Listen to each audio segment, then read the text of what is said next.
So pardon me, I probably look like shit. I am super swollen from all of the liquids. I haven't done my hair. I showered yesterday, but then I slept on it and it's sticking up everywhere, so I don't really care what anyone says right now. I just wanted to give a very, very, very fresh perspective on this surgery that I had.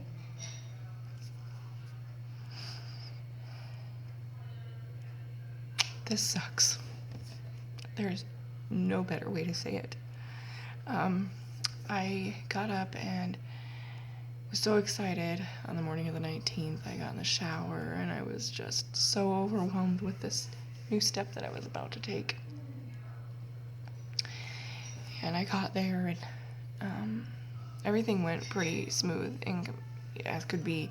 I'm a really hard stick, so it took them a little while to get the IV and they had to bring in a little ultrasound machine, and so I look like a druggie because I have like track marks up and down my arms. I finally got that going and I started to cry. I don't know if I was crying because I was scared about the surgery I was about to have, or if I was happy. I just remember crying and shaking like, I can't believe I'm doing this. I remember telling the nurse, like,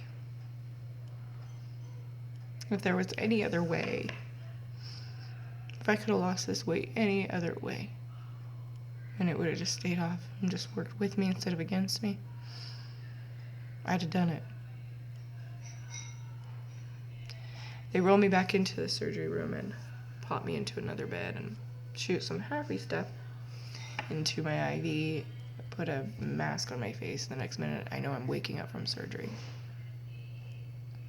I'm not a good waker-upper after anesthesia. In fact, I cry a lot, so it was no surprise that I was crying.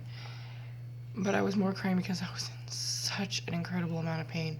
Now, I've had, in my lifetime, gallbladder surgery, a hysterectomy. I've had 4 children. When I had my tubes tied, that was a whole separate situation, and none of those situations feel like this at all.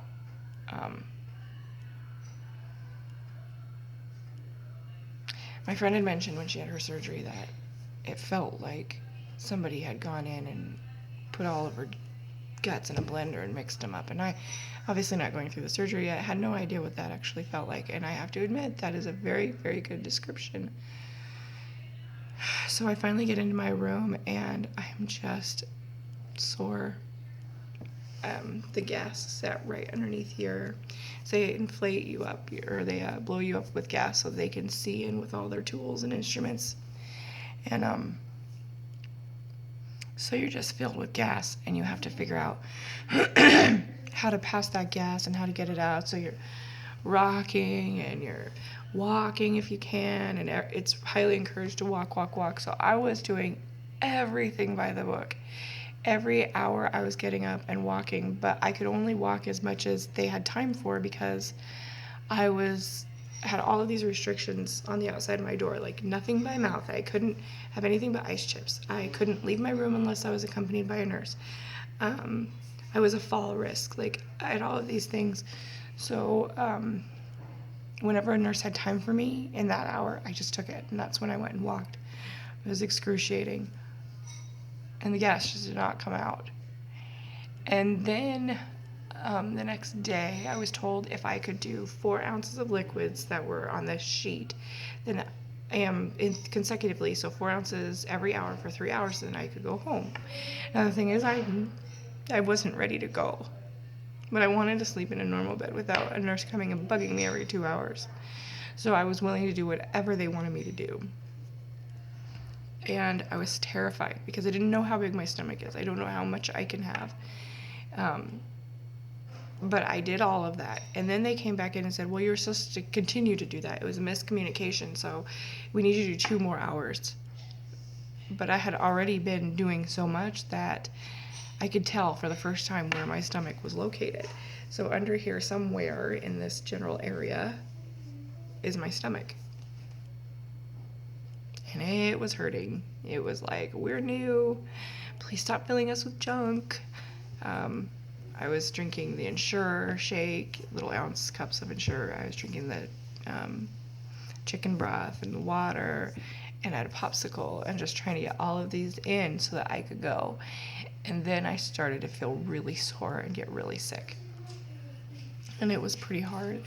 And finally I got the permission to go home and came back to my room, and I was barely able to even walk back. We were staying in this really awesome special place called the Fisher House that is to help military families and vets families when someone's in the hospital. So we came back here to go to my room, and I immediately my husband helped me lay down. I'm a side sleeper, so I've been like figuring out any way I possibly can to sleep on my side. So I was putting like a pillow under one side and pillows on the back side and trying to sleep, and I've been waking up about every 2 hours, drinking some, taking some sort of pill, going back to sleep. I have done my pain meds all day so far, and I've done anti-nausea stuff, which is dissolvable under my tongue, and I have an antacid, Nexium, that I'm supposed to take, so I took that. And so before the end of the day, I still have to take a multivitamin and my hormone medication. Just even thinking of that makes me want to be sick. I've had no desire to eat anything or drink anything, so I've been taking small sips of water because I don't want to be dehydrated, which I should probably do now.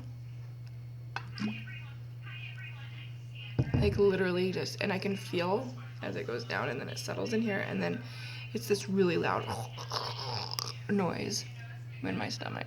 I have passed some gas for those of you who are following along, because I've been Instagramming and Facebooking about, I've never wanted to fart so bad in my whole life, but thank God it's finally making progress, and I have been able to do some. But I'll tell you what, that stinks really bad.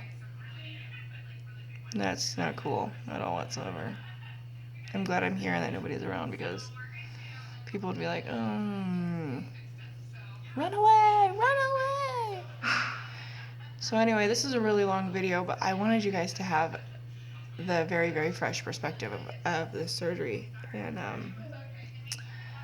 I don't regret it, but I did remember apologizing to my husband a lot and telling him I'm sorry I'm making him feel sad, because I was in so much pain and he couldn't take it away. I'm going to show you some of my scars. I'm proud of them, though. I have a scar here, here, here, and a couple down. Now I'm wearing this because I feel like if my stomach is kind of being held in a little bit, that it feels better. Like I don't feel like my guts are falling out. So I'm gonna go try and get some sort of like tummy thing to hold me in today. Yes, I'll make sure I do my hair, because this just isn't good. I have a headache that's like not too horrible, but it's kind of annoying. And this is day 3. Day 3 to a better life. If I can just get past this week, man, so many great things are coming. If I can just get past this week. So if you pray, pray. If you think happy thoughts, think those. If you just want to put some good vibes out in there for me, please do that. So I have a blog link below. Please follow. You know, especially if you're weight loss surgery potential, or just want to follow my journey. I mean, this is where you're gonna find it. Follow my blog.